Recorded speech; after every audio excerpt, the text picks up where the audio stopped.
Мына өткөндө өлкөнү мурун жетектеп кеткен киши айтты эле, 10 миллиард сом бажыдан бюджетке түшпөй атат. Мухаммедкалый Дүйшөкеевич, сиз унчукпай телевизорго чыкпай эле 13 миллиард 703 миллион сомго былтыркыга караганда көбүрөөк акча чогулттуңуз да. Демек, ошончо көлөмдөгү акча чын эле бюджетке түшпөй жүргөн экен да. Мурунку 7 жылда 10 миллиардтан түшпөгөндө 70 миллиард сом бюджетке демек түшпөй калган бажы инспекциясына. Укук коргоо органдарын ушуга көңүл буруп коеюн дедим эле да. Ал киши жөн эле эмоцияга алынганда барыңар кылмыш ишин баарын козгоп алып эле баарыбызды жайлап аттыңар эле да. Азыр ушуга көңүл буруп койсоңор болот. 70 миллиард сом деген бул 1 миллиард доллар мурун бажы инспекциясынан бюджетке түшпөй жүрүптүр да. Ушуну сиздерге көңүлүңүздөргө салып коеюн дедим эле, Мухаммедкалый Дүйшөкеевич. Туурабы? Тарифти өзгөрткөн жокпуз. Эчтекени өзгөрткөн жокпуз. Бирок бажы инспекциясы 13 миллиард 703 миллион сомго көбүрөөк доход алып келип берди да. Ушуга утурлай эле 18 жылдын жыйынтыгы менен салык инспекцияңыз 1 миллиард 352 миллион сомго план аткарбай калып атат. Бул эмне деген көрсөткүчтөр? Туура эмес көрсөткүчтөр. Товардын кирген көлөмү көбөйүп атса, салык инспекцияңыз план аткара албай атат. Демек, менин коллегаларым айткан эбегей сиз чоң бийлигиңизди колдонушуңуз керек. 18 жылдын жыйынтыгы менен планды аткарбаганы менен жумуштан айдаңыз. Сиз айдабасаңыз, парламентте айдап беребиз.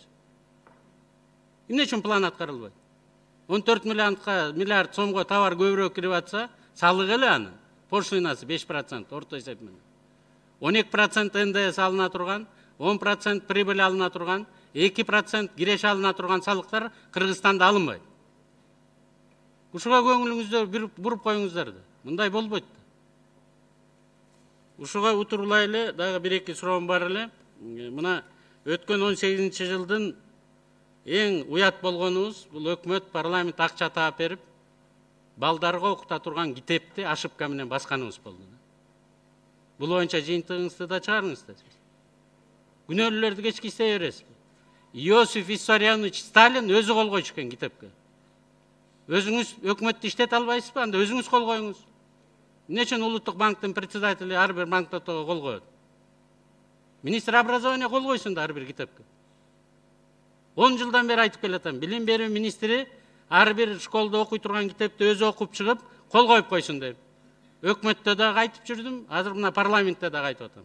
А сизден суранып атам, жыйынтыгын чыгарыңыз. Ошончо китептин баарын эмне кылабыз? Акчадан дагы кымбат. Келечегибиздин баары балалык деп атабыз, а сиз жыйынтык чыгарбай атасыз. Жыйынтык чыгарып бериңиз бул боюнча да. Анан дагы бир нерсеге 18 жылдыкын көңүлүңүздөрдү буруп койгум келип атат. Мен фискалдык комитеттин да мүчөсүмүн да. Урматтуу укук коргоо органдын мүчөлөрү. Ошол жерден биздин коллегабыз айтты. Биз анализдеп көрсөк, Кыргызстанда айфондор 33 доллардан растамашка болот экен. Казакстанда 850 доллардан растамашка болот экен. Бизде адам башына дүң продукция 1400 доллардын тегерегине чыгарабыз деп аракет кылып атабыз. Казакстанда 14 000 доллар бир кишиге. Анан ошолорго салык керек экен. Бир айфондон 850 доллардан салык алышат экен. А бизге салык кереги жок экен да. 33 доллардан биз растамашка кылат экенбиз. Бул эмне деген көрүнүштөр? Урматтуу коллегалар, жигиттер, мындай болбойт эми. Мындан ары неучтенный товарга, Мухаммедкалый Дүйшөкеевич, контрабандага бир орган жооп берсин, финансовый полиция. Сиздерге бир цифра 18 жылдын анализин айтып коеюн. Мына урматтуу вице-премьериңиз сурангандан биз жогорку кеңеште токтомду системалык түрдө неучтенный товар менен контрабанданы күрөшүү боюнча токтомду сиздерге бергенбиз. Эмгиче кайра келелек. ИАЭ салкагындагы эле соода саттыкты анализ кылып көрсөңүздөр. Министр экономика айткан көмүскө экономикада бир 40% бар деп атат. А киши 40-тан 70-ке чейин деп атат. 40%-ын алып койсок, ушу ИАЭ салкагындагынан эле НДС 19 миллиард сом бизге түшпөй калды да былтыр. Мухаммедкалый Дүйшөкеевич. Анткени фискалдык реформалар жүрбөй атат.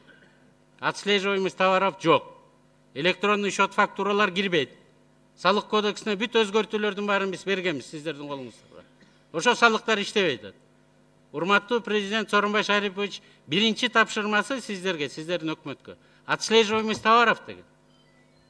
1 январь 19 жылдан баштап бүт ЕАЭС өлкөсүндө бүт система иштеш керек болчу.